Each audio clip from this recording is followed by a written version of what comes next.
गर्ग जी, राधे राधे महाराज जी। महाराज जी, मैं प्रतिदिन नाम जप करता हूँ। मेरे पापा मुझे नाम जपने के हर 10,000 नाम जपने पे 200 रुपया देते हैं महाराज जी। इससे मेरे को ज्यादा पैसे मैं कमा लूंगा तो मैं जल्दी जल्दी नाम जप करता हूँ। तो महाराज जी, मैं लालच तो नहीं कर रहा, यहाँ करता रहूं?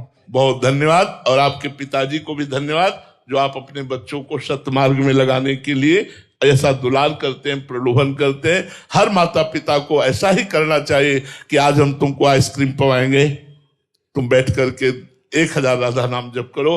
देखो आज हम तुमको अमुक जगह ले चलेंगे घुमाने, आप 2000 राधा नाम जप करो, बैठ करके हमें दिखाओ काउंटर में जप के। अगर 2000 बार तुम राधा नाम जप करोगे तो तुम जो चाहोगे हम तुम्हें ला के दे दे। ऐसे प्रलोभनों के द्वारा यदि हम भगवत भक्ति की शिक्षा दे, वही धन्य है माता पिता, वही धन्य है नाम जापक बालक। नाम प्रसंग कहे तु प्रदेश, जाया धर्म धन्य सो देश। धन्य सो कुल जय जन्म भयो, धन्य सो तात धन्य सो माय। संत सकल सुनो चितलाय, श्री हरिवंश प्रताप जस। जो नाम जापक है वो कुल धन्य हो जाता है, वो माता धन्य, वो पिता धन्य, वो प्रदेश धन्य हो जाता है जहाँ भगवान का भक्त जन्मता है। तो इनमें जो आप संस्कार डाल रहे हैं, ये संस्कार इनके जवानी में जब फलीभूत होंगे तो ये सदगृहस्थ भागवत होंगे, सदगृहस्थ धार्मिक पुरुष होंगे ये, क्योंकि नाम इनकी बुद्धि को परम पवित्र कर देगा। धन्य है वो माता पिता जो अपने बच्चे को ऐसे सत्मार्ग में लगाते हैं। और बच्चों को प्रलोभन दे के लगाना ये कोई बड़ी बात नहीं है और ना ही इसमें कोई निंदनीय बात है, ये आपका कर्तव्य है, ये कर्तव्य। एक बार एकनाथ स्वामी जी जब कीर्तन करते थे महाराष्ट्र के, तो गांव के बहुत से लोग जो इधर उधर समय व्यतीत करते हैं उनको बुलाने के लिए उस समय पाव पाव भर चीनी रखा।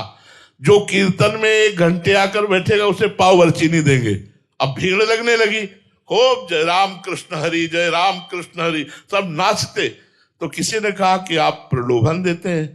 बोले पाव भर चीनी के प्रलोभन में आकर ये वो अमृत प्राप्त करते हैं। नाम संकीर्तनम यस्य सर्व पाप प्रणाशनम, नाम संकीर्तन में बैठकर इनके सारे पाप नष्ट हो जाते हैं। तो संतों ने चाल चली है, तो ऐसे माता पिता को भी चाल चलनी। कोई प्रलोभन दे करके, कोई लालच देकर अपने परिवार वालों को भगवान नाम में लगाना, नाम में लगा कि जीवन उसका मंगलमय होगा। नाम जपत मंगल दिशि दसहु, भाव कुभाव अनख आलसो।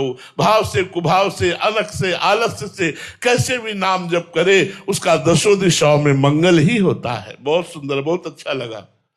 आकाश जी, राधे राधे महाराज जी। महाराज जी, हमने आपके श्रीमुख से सुना है कि भगवान के घर का सदस्य बन जाओ। महाराज जी, कृपया बताने की कृपा करें कि घर का सदस्य कैसे बना जाता है? भगवान को अपना मानना, पिता मान लो, भाई मान लो, मित्र मान लो, पुत्र मान लो, प्रीतम मान लो, कुछ तो मान लो। और ऐसा मानो कि जैसे उससे बड़ा कोई दोस्त हमारा नहीं, उससे बड़ा कोई प्रीतम हमारा नहीं।